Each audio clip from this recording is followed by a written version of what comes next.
മസനഗുഡി വഴി ഊട്ടിയിലേക്കുള്ള യാത്രയിലാണ് ഞങ്ങളിപ്പോൾ. കാടിന് നടുവിലുള്ള റബ്ബറൈസർ റോഡിലൂടെ സുഗമമായ ഡ്രൈവിംഗ്. മാനുകളെയും സിംഹവാലൻ കുരങ്ങുകളെയും ആനയും ഒക്കെ കണ്ടുകൊണ്ട് യാത്ര ഇങ്ങനെ തുടരുകയാണ് കേട്ടോ. അങ്ങനെ വൈകുന്നേരം ആയപ്പോഴേക്കും ഞങ്ങൾ ഊട്ടിയിലെത്തി. ബാഗേജ് എല്ലാം റൂമിൽ വെച്ച് ഞങ്ങൾ തെരുവോര കാഴ്ചകളിലേക്ക് ഇറങ്ങി. എല്ലാം ഉണ്ണിയേയും കാണിച്ച് പെട്ടെന്ന് റൂമിലേക്ക് മടങ്ങി. കാരണം രാവിലെ എണീറ്റ് ഈ കാഴ്ചകളിലേക്ക് വീണ്ടും വരേണ്ടതുണ്ട്. ഊട്ടിയിലെ സുപ്രഭാതം പൊട്ടിവിടരുന്നത് ജനാലയിലൂടെ കണ്ട് ആസ്വദിച്ച് എല്ലാവരും പെട്ടെന്ന് തന്നെ റെഡിയായി പുറത്തേക്ക് ഇറങ്ങി ബൊട്ടാണിക്കൽ ഗാർഡനിൽ ചെന്ന് ടിക്കറ്റ് എടുത്തു കേട്ടോ.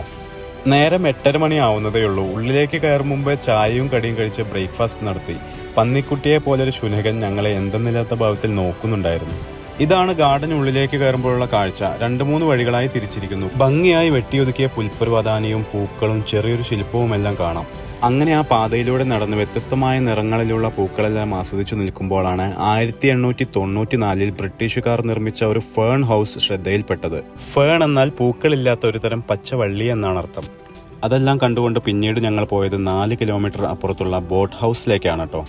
പെഡൽ ബോട്ടിങ്ങിന് ടിക്കറ്റ് നിരക്ക് 150 രൂപയാണ്. എല്ലാവരും ജാക്കറ്റ് ധരിച്ച് ക്യൂവിൽ നിന്ന് ബോട്ടിൽ കയറി അതെല്ലാം ആസ്വദിച്ചു. പിന്നീട് ഞങ്ങൾ പോയത് പായിക്കർ ലേക്ക് കാണാൻ വേണ്ടിയാണ് കേട്ടോ. അതിമനോഹരമായ കാഴ്ചയായിരുന്നു അവിടം. എന്തായാലും തിരിച്ചു വീട്ടിലേക്കുള്ള യാത്രയാണ് ഇനി.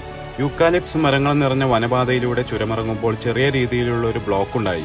അവിടെ ഓടുന്ന ഒരു പ്രൈവറ്റ് ബസിന്റെ ഡീസൽ ടാങ്ക് അഴിഞ്ഞു വീണിരിക്കുന്നു. ചുരമിറങ്ങുമ്പോൾ ഞങ്ങളുടെ കാറിനെ ഓവർടേക്ക് ചെയ്തുകൊണ്ട് ഒരു സൈക്കിൾ 60 കിലോമീറ്റർ സ്പീഡിന് മുകളിൽ കുതിക്കുന്നു. കണ്ടിട്ട് തന്നെ പേടിയാവുന്നു കേട്ടോ. ഞങ്ങൾ എന്തായാലും കാർ ഒരു സൈഡിൽ ഒതുക്കി യൂക്കാലിപ്സ് മരങ്ങളെല്ലാം കൺകുളിർക്കെ കണ്ടുകൊണ്ട് ആ വനപാതയിലൂടെ വീട്ടിലേക്ക് യാത്ര തിരിച്ചു. വീണ്ടും വരാം ഊട്ടി.